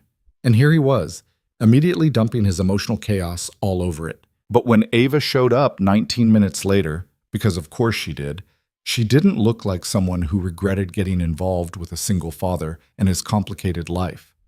She just walked in, took one look at Marcus's face, and pulled him into a hug that made him feel less like he was drowning. She's going to be okay, Ava said against his shoulder. Kids are resilient. Everyone keeps saying that. Like resilience is a good thing instead of just a fancy word for having to deal with stuff they shouldn't have to deal with. Fair point. Ava pulled back to look at him. But she's got you, and Rachel, and even Derek seems like he's trying in his own awkward way. She's going to have support. She's going to have phone calls and summer visits. That's not the same as actually being here. I know. They moved to the couch, carefully avoiding where Sophie was still sleeping on the other end. Ava curled into Marcus's side, and he wrapped an arm around her, trying to take comfort in her solid presence. Can I ask you something? Ava said after a while. Always. Last night, when you said you loved me, was any of that because of this? Because you're losing Sophie and you needed something to hold on to? Marcus had wondered when this question would come, had spent the early morning hours when he couldn't sleep examining his own motives with ruthless honesty. I don't think so, but I also can't promise that the timing wasn't influenced by everything that's happening. That's fair? But Ava? He shifted so he could see her face. What I feel for you isn't about filling a void or finding a replacement for what I'm losing. You're not a consolation prize. You're just you. And I love you for exactly that. Even though I'm making everything more complicated? You're not making anything complicated. You're the only thing that makes sense right now. Ava kissed him, soft and slow, and Marcus let himself fall into it. Into her. Into the certainty that whatever else was falling apart, this was solid ground. They spent the afternoon in quiet domesticity, Ava reading while Marcus caught up on work emails, Sophie eventually waking up and immediately attaching herself to Ava like a barnacle. They ordered Thai food for dinner because nobody felt like cooking, and Sophie sat between them on the couch, stealing spring rolls off both their plates while narrating some elaborate story about her stuffed animals. It felt like family. Not the family Marcus had tried to build with Rachel, all sharp edges and mismatched expectations, but something easier, more natural, like they'd stumbled into this configuration by accident and discovered it fit better than anything they'd planned. After Sophie went to bed, another round of I love yous and reassurances that yes, they'd FaceTime every day when she moved, Marcus and Ava found themselves back on the couch, the silence between them comfortable and charged at the same time. I should probably go, Ava said, but she made no move to leave. You could stay again if you wanted. 2 nights in a row? People will talk. Let them talk. Marcus laced his fingers through hers. I spent 6 years caring what people thought, trying to do everything the right way. I'm done with that. Just like that? Just like that? He pulled her closer. Life's too short, Ava. I almost lost my chance with you because I was too scared to see what was right in front of me. I'm not making that mistake again. Pretty words, Reed. You bring out the poet in me. You're ridiculous. You love me anyway. Ava's expression softened. I really do. They kissed until Marcus forgot what they'd been talking about, until the world narrowed to just the two of them and this thing between them that was finally allowed to exist. When they broke apart, both breathing hard, Ava rested her forehead against his. I quit my job, she said suddenly. Marcus pulled back. What? This morning. Sent the email to Todd while I was home changing. 2 weeks notice, effective immediately. Ava, that's... He didn't know what it was. Reckless? Brave? Both? What are you going to do? I don't know yet. I have some savings. Enough to take a few months, figure things out. She bit her lip, suddenly uncertain. I know the timing is terrible. With you dealing with Sophie and everything changing, the last thing I need is you being miserable in a job you hate because you think you have to have everything figured out. Marcus cupped her face, making her look at him. I'm proud of you. This is huge. Or incredibly stupid. Maybe both, but still huge. Ava laughed, some of the tension leaving her shoulders. I'm terrified. Good. That means it matters. He kissed her again, quick and reassuring. And for what it's worth, you don't have to figure it all out alone. I'm here. Whatever you need. What if I need you to tell me I'm not completely losing my mind? You're not completely losing your mind. You're taking control of your life. There's a difference. They talked for another hour about everything and nothing.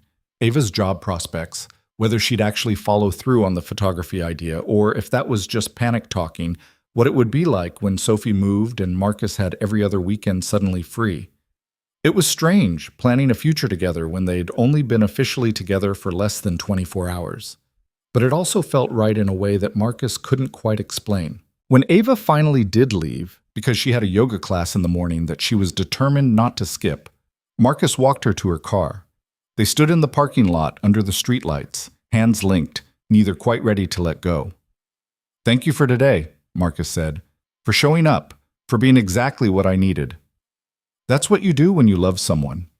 Ava squeezed his hand. You show up. Even when they're a mess?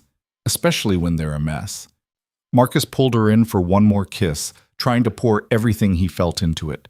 Gratitude and love and the desperate hope that this thing between them would survive all the changes barreling toward them. Text me when you get home, he said when they broke apart. You text me that every time I leave. Because I need to know you got there safe. Marcus, I live 12 minutes away. 11 minutes if you hit the lights right, but still, text me. Ava rolled her eyes, but she was smiling. Fine, I'll text you. He watched her drive away, then stood there for a few more minutes, looking up at the stars and trying to process everything that had happened in the last 48 hours. His daughter was moving across the country. His best friend had confessed she'd been in love with him for years. He'd confessed right back. And now they were together, trying to build something new on the foundation of a friendship that had been quietly solid all along. It should have felt overwhelming, and it did, a little, but mostly it just felt right. His phone buzzed. Ava, home safe. Still can't believe this is real. Which part? All of it. Us. You loving me. The fact that I can text you goodnight now and mean it differently. Marcus smiled at his phone like an idiot. Good night, Ava. I love you. I love you too. So much it's kind of ridiculous. He went back inside to find Sophie standing in the hallway, rubbing her eyes. Dad? I had a bad dream. Come here, bug. Marcus scooped her up, carrying her back to her room, even though she was definitely too big for this. What was it about? I forgot what you looked like. Her voice was small, muffled against his shoulder. In Portland. I forgot what you looked like and I couldn't remember. Marcus's throat closed up. He settled Sophie back into bed, tucking her stuffed moon next to her, then lay down beside his daughter in the tiny twin bed that barely fit one person, let alone two. You're not going to forget what I look like, he said firmly. We're going to FaceTime every single day, and I'm going to send you pictures, and you're going to send me pictures of all your new adventures. Promise? Promise. He kissed her forehead. And in the summer, you'll come home and it'll be like you never left. We'll go to the park and get ice cream and build that rocket Aunt Ava promised you. Sophie was quiet for a moment. Then, Dad, are you and Aunt Ava going to get married? Marcus nearly choked. What? Why would you ask that? Because you look at her the way Prince Philip looks at Princess Aurora in Sleeping Beauty, like she's the most beautiful person in the whole world. Out of the mouths of babes. Marcus tried to figure out how to answer a question he didn't have an answer to himself. Aunt Ava and I are very close. She's my best friend. But do you love her? Like the way Mom loved Derek before they got engaged? There was no point lying. Sophie was too smart, and he'd spent enough of her life hiding his feelings. Yeah, Bug. I love her. Good. Sophie snuggled deeper into her covers, apparently satisfied with this answer. She loves you too, I can tell. How can you tell? Because she brings you coffee even when you don't ask, and she knows how you like your sandwiches, and she looks at you the same way you look at her. Sophie yawned hugely. Plus, she told me once that you were her favorite person. That's what people say when they love someone. Marcus lay there next to his impossibly perceptive daughter, wondering when she'd gotten so good at reading people. Or maybe she'd always been good at it, and he'd just been too busy hiding to notice. If you love Aunt Ava, you should tell her, Sophie said sleepily. That's what they do in the movies. They tell each other, and then they live happily ever after. Life's not a movie, Bug. I know, but it should be sometimes, because in movies, the good people get good things, and you're good, Dad. You deserve good things. She fell asleep before Marcus could respond, her breathing evening out into the deep rhythm of childhood sleep. He stayed there for a long time, watching his daughter in the dim glow of her nightlight, trying to memorize every detail. The curve of her cheek, the way her hand curled around her stuffed moon, the absolute trust on her face, the certainty that her father would keep her safe even when everything else was changing. When he finally extracted himself from Sophie's bed and made his way to his own room, Marcus's phone was full of messages. His sister asking about the Portland situation. His mother offering unsolicited advice about co-parenting across state lines. A work email he definitely didn't have the energy to deal with tonight. And a text from Ava. Still awake? He called her. Hi, she said, her voice soft with almost sleep. Hi, sorry, were you sleeping? Dozing. Couldn't quite turn my brain off. Yeah, I know that feeling. Marcus settled into bed, phone pressed to his ear. Sophie asked if we're getting married. Ava made a choking sound. What did you tell her? That you're my best friend, and that I love you. She seemed satisfied with that answer. Smart kid. Too smart. It's going to be a problem when she's a teenager. They talked for another 30 minutes about nothing important, voices getting quieter and words getting slower as exhaustion finally caught up with them. Marcus couldn't remember the last time he'd done this, fallen asleep on the phone with someone, lulled by the sound of their breathing and the comfort of knowing they were there, even through a device. Marcus? Ava murmured, almost asleep. Yeah? Thank you for seeing me. Finally. Thank you for waiting. He closed his eyes, phone still pressed to his ear. And for loving me even when I was too stupid to see it. You're not stupid, just scared. There's a difference. Ava? I love you, in case I haven't said it enough. You can never say it enough. Her voice was barely a whisper now. I love you too. They fell asleep like that, connected across 12 minutes and 6 years of friendship that had finally become something more. And when Marcus woke the next morning to find his phone dead on his pillow and a text waiting from Ava sent at 3 a.m., just a simple heart emoji, he felt more certain of this than he'd felt about anything in years. The world was changing. Sophie was moving. Everything familiar was being rearranged. But for the first time since his divorce, Marcus wasn't facing it alone. He had Ava, and Ava had him. And whatever came next, they'd figure it out together. The weeks that followed moved too fast and too slow at the same time. Marcus found himself caught in that strange liminal space between what was and what would be, watching his old life dismantle itself piece by piece while something new tried to take root in the chaos. Sophie's last day of school came and went in a blur of goodbye parties and tearful hugs with friends she promised to text every single day. Rachel and Derek packed up their house, filling boxes with the accumulated debris of a life Marcus used to be part of. And through it all, Ava was there, steady and constant and real in ways that still caught Marcus off guard. They hadn't told many people yet about the shift in their relationship. His sister had figured it out within 30 seconds of seeing them together, responding with an extremely smug, "I told you so," that Marcus pretended to be annoyed by. Sophie knew, obviously, and seemed delighted by the development in that uncomplicated way children had of accepting change. Rachel had raised an eyebrow when she'd picked Sophie up one evening and found Ava at Marcus's apartment wearing one of his hoodies, but she'd been smart enough not to comment. The rest of the world could wait. Right now, this thing between them was still new and fragile, and Marcus wanted to keep it protected for just a little while longer. It was a Wednesday afternoon, 3 days before Sophie's move, when everything came to a head. Marcus was at work, trying to focus on a spreadsheet that refused to make sense, when his phone rang. Rachel's number. His stomach dropped. Calls during the day were never good news. "What's wrong?" he answered. "Nothing's wrong." "Well, not exactly wrong. Can you talk?" Marcus stepped out of his office, heading for the stairwell where he could have privacy. "What happened?" "Sophie's having a meltdown. Full-blown, tears everywhere, won't stop crying kind of meltdown." Rachel's voice was strained. "She's saying she doesn't want to move, that she wants to stay with you." Everything in Marcus went still. "Put her on." He heard rustling, then Sophie's voice, thick with tears. "Dad? Hey, Bug. Mom says you're having a rough time." "I don't want to go to Portland." The words came out in hiccuping sobs. "I want to stay here with you and Aunt Ava. Please, Dad, please don't make me go." Marcus's heart shattered. He sank down onto the stairwell steps, trying to keep his voice steady. "Sophie, sweetheart, I'm not making you go. This is Mom's choice, and the court says you need to be with her during the school year." "But I don't want to. It's not fair." "I know it's not fair. I know, Bug." He closed his eyes, fighting back his own tears. "But sometimes we have to do hard things even when we don't want to." "You always say that." "But why? Why do I have to do hard things? I'm just a kid." She was right. It wasn't fair. None of this was fair.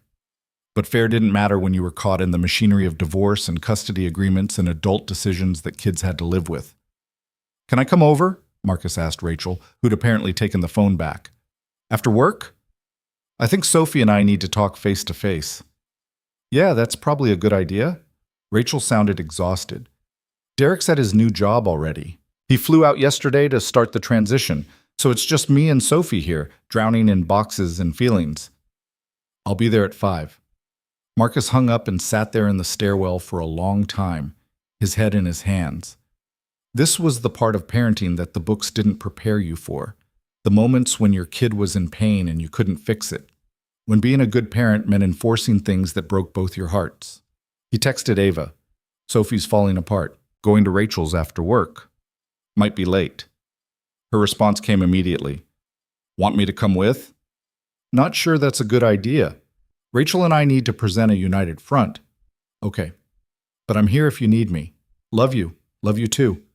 Those 3 words still felt new in his mouth, unfamiliar and perfect at the same time. Marcus held on to them like a lifeline as he went back to his office, told his assistant he was leaving early, and drove across town to the house that used to be his. Rachel answered the door looking like she'd aged 5 years in the last week. "She's in her room. Won't come out." Marcus walked through the house that was half-packed, boxes everywhere, the walls bare of the photos that used to hang there. His old life, dismantled and ready to be shipped across the country. He knocked on Sophie's door, the one with the handmade keep out sign she'd made in kindergarten. "Bug? It's Dad. Can I come in?" Silence. Then quietly, "Okay." Sophie was curled up on her bed, surrounded by stuffed animals and half-packed boxes. Her face was blotchy from crying, her eyes red and swollen. Marcus's heart broke all over again. He sat on the edge of her bed, and Sophie immediately crawled into his lap, wrapping her arms around his neck. They sat like that for a long time, Marcus holding his daughter while she cried herself out against his shoulder. "I'm scared," Sophie whispered finally. "What if I forget you? What if Portland is terrible and I hate it and I can't come home?" "You can always come home, Bug. If Portland is terrible, if you're truly miserable, we'll figure something out. I promise." "But Mom said the court decided I have to live with her." "The court did decide that. But courts can change their minds if circumstances change. If you're really unhappy, we can talk to a judge again." Sophie pulled back to look at him, her expression desperate with hope. "Really?" Marcus knew he was walking a dangerous line here, making promises he might not be able to keep. But looking at his daughter's tear-stained face, he couldn't bring himself to care. "Really? But Sophie, I need you to give Portland a real chance first. Not just a few days or a week. A real chance. Can you do that for me?" "How long is a real chance?" "I don't know. A few months, maybe? Enough time to make some friends, get used to your new school, see what the city's really like when you're not just visiting. Sophie considered this, her 7-year-old brain working through the logic. And if I still hate it after a few months, we can talk to the judge. We can talk to the judge, Marcus confirmed, silently praying he wasn't setting himself up for a custody battle he couldn't win. But I think you might be surprised, Bug. Portland's supposed to be pretty cool. They have that big bookstore you wanted to visit, remember? Powell's? I remember. Sophie wiped her nose on her sleeve, which would have grossed Marcus out if he wasn't so relieved she'd stopped crying. And Mom said there's a park near the new house with a creek where I can look for frogs. There you go. Frogs and books. That's not so bad. They sat there for a while longer, Marcus holding his daughter and trying to imprint this moment in his memory. The weight of her, the smell of her strawberry shampoo, the absolute trust in the way she leaned against him, believing that he would somehow make this okay. Rachel appeared in the doorway, her expression complicated. Hey, can I talk to you for a minute, Marcus? Sophie, why don't you go wash your face, okay? Sophie reluctantly climbed off Marcus's lap and disappeared into the bathroom. Rachel sat where Sophie had been, looking at Marcus with something that might have been regret. Thank you, she said quietly. For coming. For being good at this in ways I'm not. You're good at this too, Rachel. You're just stressed. I'm terrified, she corrected. I'm moving my daughter across the country for a man she barely knows, and I keep wondering if I'm making the biggest mistake of my life. Marcus didn't know what to say to that. 6 months ago, he would have agreed with her, would have tried to talk her out of it. But now, with Ava in his life and his own recent experience of taking risks, he couldn't judge Rachel for choosing her own happiness. Derek's a good guy, Marcus said, because that seemed like the thing to say. He'll be good to her. But he's not you. He's not her dad, Rachel's voice cracked. And I'm taking her away from you, and I hate myself for it, but I also can't not do it. Does that make sense? Unfortunately, yeah, it does. They sat in uncomfortable silence, two people who used to love each other now just trying to navigate the wreckage of their choices. Marcus thought about telling Rachel about Ava, about the fact that he'd finally found something that felt right. But the moment didn't feel appropriate, so he kept it to himself. Sophie reappeared, her face scrubbed clean, looking younger and more vulnerable than Marcus had seen her in a while. Can I still call you every day, Dad? Even if I like Portland? Especially if you like Portland. I want to hear about all your adventures. Promise? Promise, Bug. Every single day. Marcus stayed for dinner, pizza, because nobody felt like cooking, and then helped Sophie pack the last of her room. They put her stuffed animals in a box, carefully wrapping her rock collection in newspaper, and Marcus pretended his hands weren't shaking when he sealed the box labeled Sophie's room in black marker. When he finally left, close to 9 at night, Sophie hugged him so tight he could barely breathe. I love you, Dad. I love you too, Bug. More than anything in the whole world. He drove home in a daze, his emotions all over the place. When he pulled into his parking lot, he found Ava sitting on the steps outside his building, 2 coffee cups in her hands. You waited, he said stupidly. Of course I waited. She handed him one of the coffees. How is she? Scared, sad. 7 years old and dealing with stuff no kid should have to deal with. Marcus sat next to her on the steps, their shoulders touching. I might have promised we'd revisit custody if she's miserable in Portland, which could blow up in my face spectacularly, but I couldn't lie to her.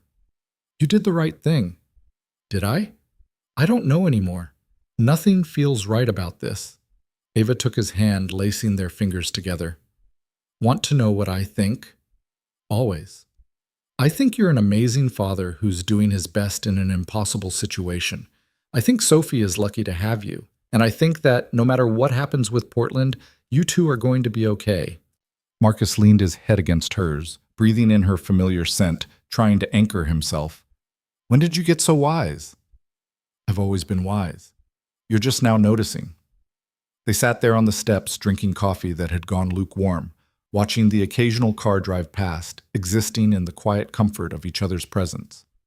Marcus thought about the bookshelf they'd built together weeks ago, how frustrated he'd been, how convinced that Swedish furniture was the enemy, how Ava had been patient with him even when he was being ridiculous.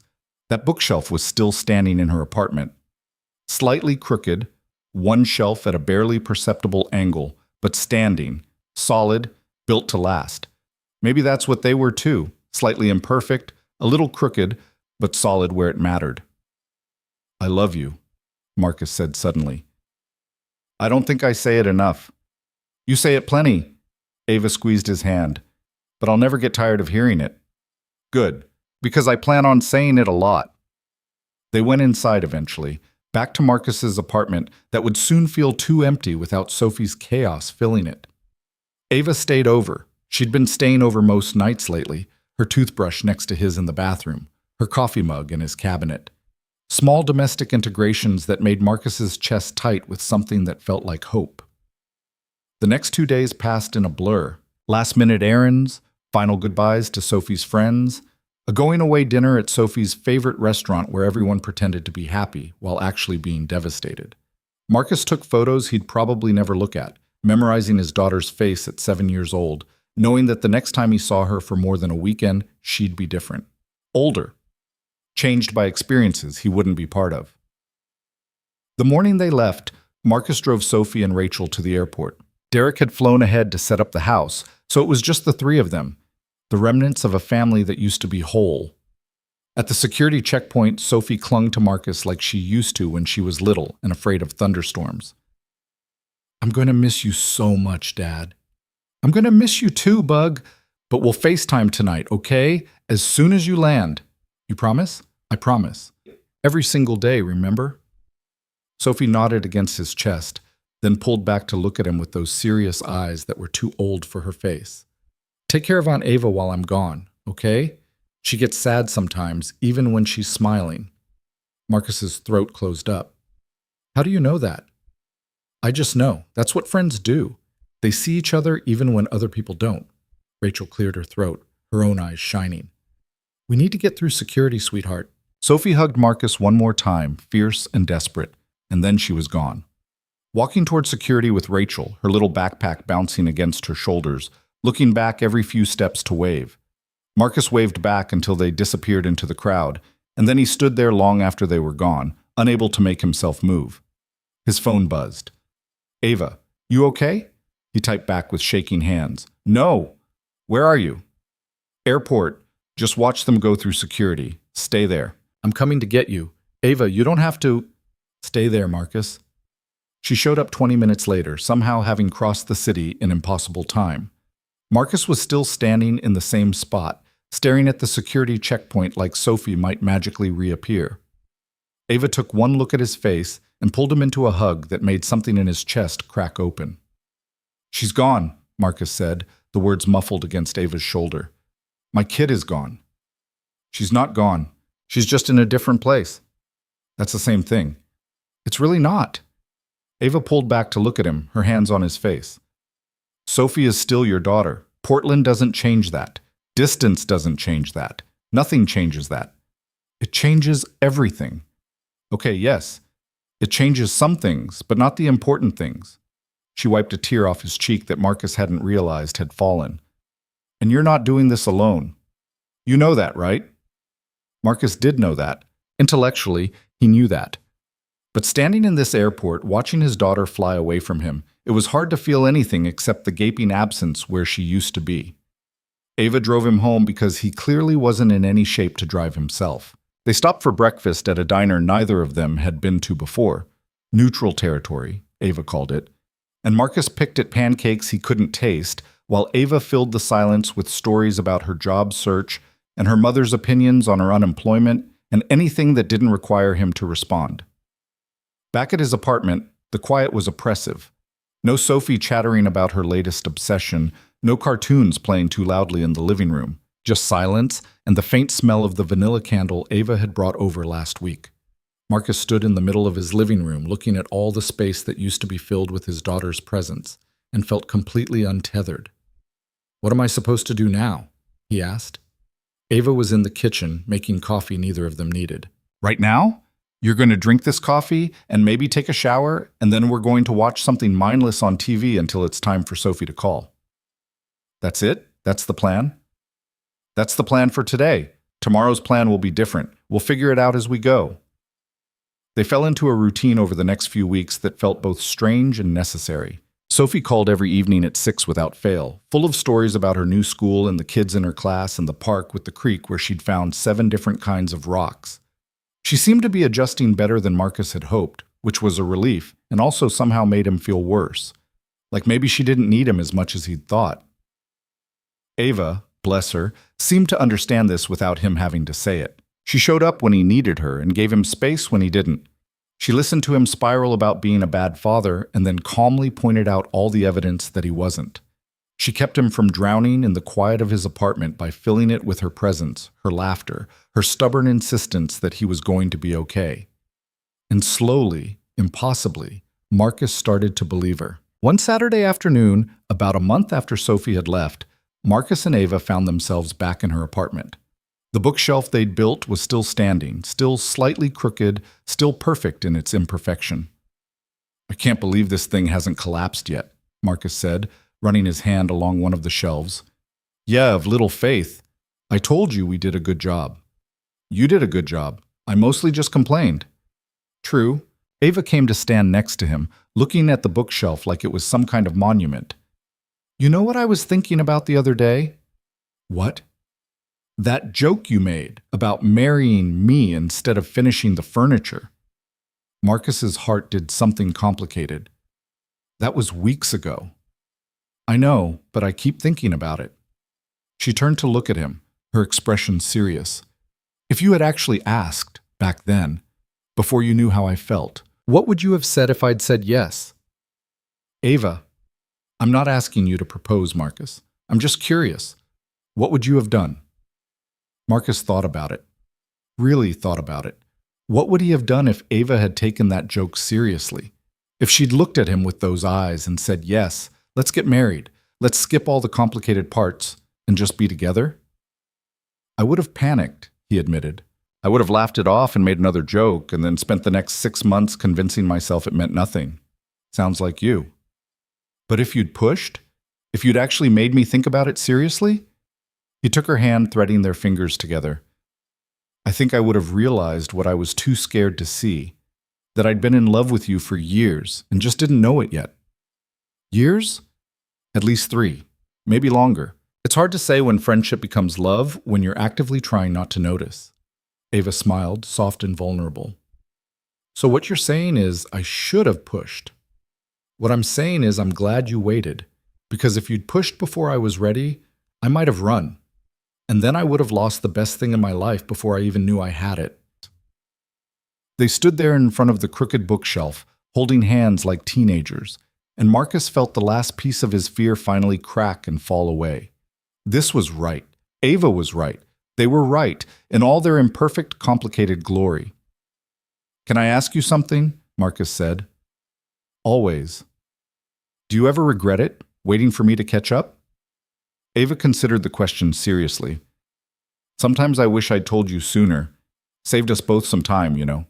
But regret? No. Because the waiting made this," she gestured between them, "mean more. We have 6 years of foundation under us, Marcus. Most couples barely make it 6 months before they realize they don't actually like each other." "Fair point." "Plus," Ava grinned, "watching you slowly realize you were in love with me was pretty entertaining. You got this look on your face sometimes, like you just solved a really complicated math problem." "I did not." "You absolutely did. It was adorable." Marcus pulled her close, kissing her to shut her up, and also because he could now, because this was allowed, because Ava loved him, and he loved her, and the world hadn't ended. If anything, it had gotten better.